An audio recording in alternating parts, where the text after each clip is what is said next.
ধন্যবাদ মাননীয় সদস্য।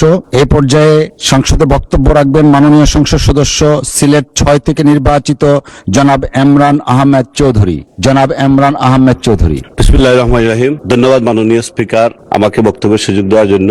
আমি প্রথমেই জীবনের প্রথম বক্তব্য রাখার জন্য মহান জাতীয় সংসদে মহান রব্বুল আলামিনের শুকরিয়া আদায় করছি। আমি কৃতজ্ঞতা প্রকাশ করছি আমাদের নেতা বাংলাদেশের বর্তমান প্রধানমন্ত্রী জননেতা তারেক রহমান, যিনি আমাকে সুযোগ করে দিয়েছেন আমার এলাকার জনগণের কাছে যাওয়ার জন্য। এবং আমি আমার এলাকা গোলাপগঞ্জ বিয়ানীবাজারের সর্বস্তরের জনগণের কাছে কৃতজ্ঞতা প্রকাশ করছি, যারা আমাকে এই মহান জাতীয় সংসদে তাদের কথা বলার সুযোগ করে দিয়েছে। আমি একটা প্রসঙ্গে উত্থাপন করতে চাই। আমাদের বিয়ানীবাজার উপজেলার কৈলাসটিলা গ্যাসটি প্রকল্পটি উদ্বোধন করেছিলেন আমাদের নেতা শহীদ রাষ্ট্রপতি জিয়াউর রহমান।